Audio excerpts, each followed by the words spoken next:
Good evening and welcome back to FSC TV. I'm Kate Murphy. And I'm Andrew Pauling. Tonight on FSC TV, student government election results announced, Polk educators march on Tallahassee, and a Microsoft vulnerability found. From Studio A on the campus of Florida Southern College, this is FSC TV. Across campus, construction is underway on multiple fronts. Starting with the Carol and Marcus Weinstein Computer Sciences Center, construction has recently begun, although a groundbreaking ceremony took place in November of 2018. The building is expected to include approximately 18,000 square feet of academic space, as well as a 3,000 square foot auditorium and a food venue featuring international items, according to a press release from the college. The Computer Sciences Center is estimated to be completed by the end of the year. Construction has also begun on the new additions for the Roberts Academy, which is expected to hold the middle school starting this fall. The Carol Jenkins Barnett Center for Early Education is nearing completion and is expected to hold the college's preschool and early education classes starting in the fall semester. The first of 3 buildings for the Star Apartment Complex opened for students at the start of the semester, while the second and third buildings are expected to be completed by the end of the semester. This week, the Student Government Association held elections for 3 open seats in the Student Senate. Ariel Molinaro has the results. Tonight, just behind me in the Thrift Alumni Room, the Senate will meet for the first time this semester, welcoming 3 new faces. Elections closed last night for 3 seats vacated by graduating seniors. For the 4th year, Greek-affiliated Cameron Urfer won with 57% of the vote. In the race for 3rd year, non-Greek affiliated Kayla Duman won with 76% of the vote. And finally, in the race for off-campus housing, Lauren Morhart won with 91% of the vote. These senators will be sworn in at the beginning of the Senate meeting tonight. That's all for now. Thanks, Kate. Back to you. Congratulations to these new senators. Last week, I sat down with Student Body President Arjeet Tipernini to talk about the SGA's plans for the upcoming semester. One new initiative for the college this semester is the commissioning of a mural to be painted on the bandshell in celebration of homecoming. Homecoming specifically, we're going to have some cool new things that we're doing. We're going to have a campus mural, and it's actually going to be a competition for students to submit artwork designs. It's going to be actually on the bandshell between the 2 doors, and so it'll also double as kind of a photo opportunity area. And so we hope we can get that done in time for homecoming, because we know murals obviously take some time and we have to issue the whole contest and everything.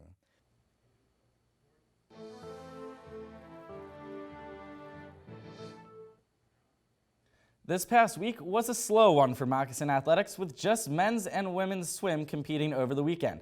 The men's swim program picked up a win over Division III standout Emory before dropping the final home contest of the season to number 6 Nova Southeastern.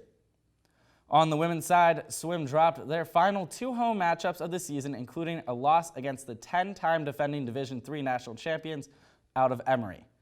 In the latest NABC national rankings, Florida Southern's men's basketball program jumped 3 spots up to the number 11 ranking, while Sunshine State Conference opponent Nova Southeastern dropped from 4th to 9th.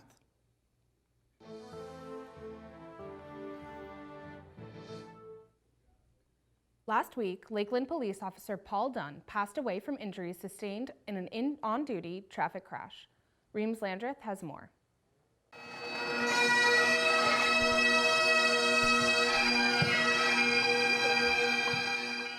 Lakeland Police Officer Paul Dunn was laid to rest yesterday at the Lakes Church in a ceremony attended by thousands of community members and fellow police officers. Dunn passed away last week after an on-duty crash on his way to a training. Paul, he was a cop's cop, a Marine's Marine. He was a good man to have around in tough times. He will be remembered as a hometown hero. Dunn leaves behind his wife Laura, sons Jeffrey and Adam, and daughter Amy, as well as stepdaughters Caitlin and Mackenzie, and a brother, Charles. Paul had many such great qualities that made him a good officer and a good friend. Laura and the family, we thank you for sharing Paul with us all these years. Our department and our city are better for his service. Dunn had served with the Lakeland Police Department since 2013.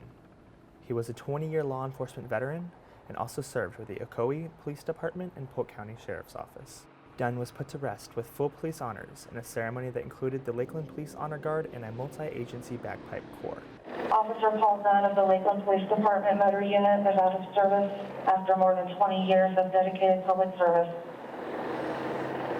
Rest easy, 317 Tango. We have the watch from here. Our hearts go out to his family and the Lakeland Police Department. Looking up to Tallahassee, two major pieces of news coming out of the state's capital this week. On Monday, Polk teachers joined other educators across Florida to demand more public school funding and fewer mandated tests at the Take on Tallahassee March. The march took place the day before the 2020 legislative session began to voice their needs before any decisions are made. According to the Florida Education Association, more than 3,000 classrooms across the state do not have a permanent full-time teacher. The rally's keynote speaker, Reverend Al Sharpton, said, quote, "This is not a political issue, this is a moral issue," end quote. Some dissenters, like Senator Kelly Stargell, said the rally caused issues for families and discourages a conversation. The other major piece is that there will be no vote this year to legalize recreational marijuana in Florida despite strong support. A committee called Make It Legal pulled back their bid to place the proposal on the 2020 ballot due to the narrow time frame to complete the process. Instead, Make It Legal will be focusing on bringing the proposed statement amended to a vote in the 2022 ballot. The group has the required petition signatures, but still needs the amendment wording to be approved by the state Supreme Court. If the proposal was put to a vote, Florida could have been the 11th state to legalize recreational marijuana.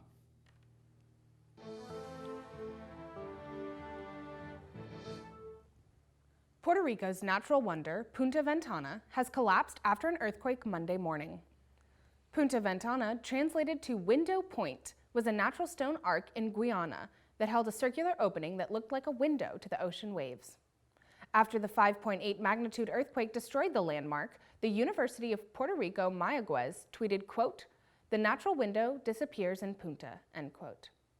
Coastal towns, many still recovering from Hurricanes Maria and Irma, have been experiencing earthquakes for more than a week. President Trump approved Puerto Rico's state of emergency on Tuesday. The National Security Agency recently revealed a vulnerability in Microsoft's Windows operating system in a new strategy for protecting computers. In response, Microsoft released a new update on Tuesday to lower the risk of Windows computers being hacked. Quote, "Above anything else, we urge everyone to take action and patch their systems," a statement from the NSA said. Previously, the NSA took advantage of vulnerabilities to access networks, collect information, and use the data against American rivals. This approach backfired in 2017 when a system flaw nicknamed Eternal Blue was leaked and used by malicious hackers to ransom computer files. The Academy of Motion Picture Arts and Sciences announced their nominations for the 92nd Academy Awards on Monday, with streaming service Netflix leading studios with 24 nods. Warner Brothers' film Joker led all films with 11 nominations, while World War I epic 1917, Quentin Tarantino's Once Upon a Time in Hollywood, and Martin Scorsese's The Irishman each received 10 nods. The 92nd Academy Awards, which will be held on February 9th on ABC, will not have a host for the second straight year. That's your news for this week. We'll be back with you guys next Thursday at 5. I'm Andrew Pauling. And I'm Kate Murphy. Until then, you can follow us on Twitter at TV_FSC or on Facebook at FSC TV.